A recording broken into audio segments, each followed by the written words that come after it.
बलिया की पहचान क्रांतिकारियों से है, शहीदों से है, समाजवादियों से है। लेकिन इस सरकार की उदासीनता के कारण बलिया की पहचान आज सूदखोरों से हो रही है। अखिलेश यादव, सपा राष्ट्रीय अध्यक्ष। बलिया से खोजी कैमरा के लिए संजय कुमार तिवारी की रिपोर्ट। खबर यूपी के बलिया से है, जहां बलिया में नंदलाल गुप्ता के घर श्रद्धांजलि अर्पित करने और परिवार से शोक संवेदना करने पहुंचे सपा के राष्ट्रीय अध्यक्ष अखिलेश यादव ने कहा कि बहुत अफसोस की बात है कि इस तरह की घटना आज भी देखने को मिल रही है और कोई व्यापारी फेसबुक पर लाइव होकर आत्महत्या को अंजाम दे रहा है, क्योंकि उसकी कोई सुनवाई नहीं हो रही है। जब नंदलाल की कहीं पर सुनवाई नहीं हुई तो उन्होंने मजबूर होकर यह कदम उठाया। मैं उनके परिवार से मिला हूं, मेरी सरकार से मांग है कि उनकी पत्नी पढ़ी लिखी है, उन्हें सरकार की तरफ से नौकरी मिलनी चाहिए। पूर्व मुख्यमंत्री अखिलेश यादव ने योगी सरकार से पीड़ित नंदलाल के परिवार को 50 लाख मुआवजा देने की मांग की है। यह वही सरकार है जो एक समय समाजवादियों पर आरोप लगाती थी। यह कोई पहला मामला नहीं है, ऐसे 2 मामले और संज्ञान में है जो सूदखोरों के चंगुल में फंसकर अपने परिवार से हाथ धो बैठे हैं।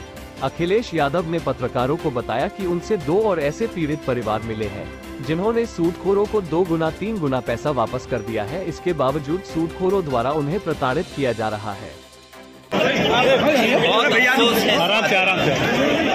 कि इस तरह की घटना आज के समय पर हो रही है और कोई व्यापारी तभी फेसबुक लाइव करेगा और इस तरह का कदम उठाएगा जब उसकी कोई सुनवाई नहीं होगी। क्या बुलडोजर की कार्रवाई होनी चाहिए? कोई सुनवाई जब नहीं हुई तभी एक कदम उस व्यापारी ने नंदलाल ने उठाया। मैं उनके परिवार से मिला हूँ, मेरी सरकार से मांग है कि उनकी पत्नी पढ़ी लिखी है, आईडी नीचे करिए ना, नौकरी मिलनी चाहिए, सरकारी नौकरी मिले, परिवार की 50 लाख रुपए से सरकार मदद करे। और ये वही सरकार है जो समाजवादियों पे कभी कभी आरोप लगाती थी कि हम मदद में भेदभाव करते हैं। इस व्यापारी की जान गई है सूदखोर। तो बलिया जैसी जगह पर इसकी बलिया की पहचान दूसरी है, यहाँ क्रांतिकारी लोग रहे हैं, ये समाजवादियों की धरती रही है। वहाँ इस तरह का अन्याय केवल एक परिवार नहीं है, इसके अलावा 2 परिवार और मुझे मिले हैं जिन पर इसी तरह का कर्ज लिया और जो कर्ज देने वाले सूदखोर हैं जो सरकार से मिले हुए हैं, बीजेपी से मिले हुए हैं, वो लगातार इनके ऊपर अन्याय कर रहे हैं, जबरदस्ती वसूलना चाहते हैं। जितना पैसा दिया है उससे भी कई गुना ज्यादा वसूलना चाहते हैं। सोचिए, अगर 1 रुपए लें और 100 रुपए वसूला जाएगा तो क्या व्यापारी खुशहाल होगा?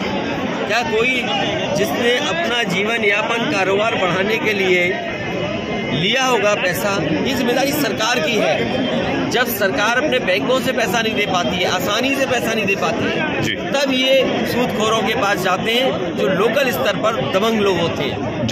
और बीजेपी की सरकार में माफियाओं का, सूदखोरों का बोलबाला है। तो क्या यूपी में सूदखोरों का आतंक है सर? देखिए, अगर ये घटना बलिया में हुई है और जगह भी जब इस बात को लाया गया था सामने कि जब किसानों का कर्ज माफ हो रहा है तो सूदखोरों का कर्ज माफ कौन करेगा, ये सवाल उस समय भी उठा था। सरकार को ध्यान देना चाहिए था, सरकार की जिम्मेदारी बनती है और सरकार इस तरह के कारोबार को बढ़ावा नहीं दे सकती जहां पर इस तरह का अन्याय हो। बुलडोजर की भी कार्रवाई होनी चाहिए। बुलडोजर तो सरकार हर एक चला रही है, जिनका दोष नहीं उन पे भी बुलडोजर चल रहा है। और अगर बुलडोजर नहीं चल रहा है तो इसका मतलब यह है कि वो बीजेपी से उसके लोग मिले होंगे, क्योंकि जो बीजेपी के लोग हैं उन पे बुलडोजर नहीं चलता है। आपको मैं तमाम उदाहरण दे सकता हूँ। सरकार ने अन्याय करके बुलडोजर चलाया है, जहाँ पर कानूनी चीज ने उस पर बुलडोजर चलाया। और यहाँ पर बुलडोजर क्यों नहीं चल रहा? क्योंकि इसलिए नहीं चल रहा, बीजेपी के लोग होंगे, बीजेपी की सरकार है तो बीजेपी का ही बुलडोजर है। वो सरकार का न्याय दिलाने का बुलडोजर नहीं है, वो बीजेपी का बुलडोजर है। अगर बीजेपी का बुलडोजर है तो बीजेपी अपने लोगों पर कैसे बुलडोजर चलाएगी? अखिलेश जी, डिप्टी सीएम साहब कह रहे हैं कि आप पूर्वांचल को संदेश देने जा रहे हैं कि गुंडे और माफिया जो पूर्वांचल के हैं वो एक हो जाए। ये बताओ कौन से डिप्टी सीएम ने बोला? फिर केशव प्रसाद मौर्य ने। देखिए, केशव प्रसाद मौर्य जी के बारे में आप लोग समझदार हो, बलिया के पत्रकार साथियों, आप तो खुद लड़ाई लड़े थे अपनी खुद की। इसमें हो सकता है कुछ लोग हों जेल होके आए थे, जब पानी बलिया में भर गया आजमगढ़ में जेल में थे। मैं खुद आना चाहता था मिलने, लेकिन आप लोग रिहा पहले हो गए तो नहीं मिल पाया मैं। खैर, जो डिप्टी सीएम को इसलिए आगे करते हैं हमारे योगी मुख्यमंत्री जी क्योंकि वो जवाब नहीं देना चाहते। जो उन्होंने पहनावा है जो उनके ऊपर, क्या एक योगी की सरकार में सूदखोर किसी की जान ले लेगा? आप खुद कल्पना करिए। ये जो योगी सरकार है, खुद वो मठ के पीठाधीश मठ के सबसे बड़े पद पे बैठे हुए हैं, उनकी सरकार में सूदखोर जान ले रहा है।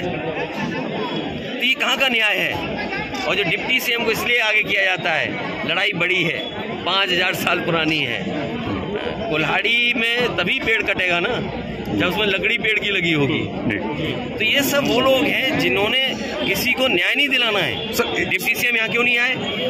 मुझे याद है बलवंत सिंह कस्टोडियल डेथ हुई उसकी, सरकार ने उसकी पत्नी को सरकारी नौकरी नहीं दी, 1 करोड़ की मदद नहीं की। कन्नौज में एक साक्य समाज का था, ये डिप्टी सीएम उनके घर गए थे, उसकी पत्नी को सरकारी नौकरी क्यों नहीं दे रहे? हम तो कहते हैं नंदलाल गुप्ता की पत्नी को सरकारी नौकरी सरकार दे, साक्य परिवार छिबरामऊ कन्नौज में उसकी जान की उस पत्नी को सरकारी नौकरी दे। बलवंत सिंह वो तो मुख्यमंत्री जी के स्वजाती हैं, उनकी पत्नी को सरकारी नौकरी दे, क्यों नहीं दे रही सरकार?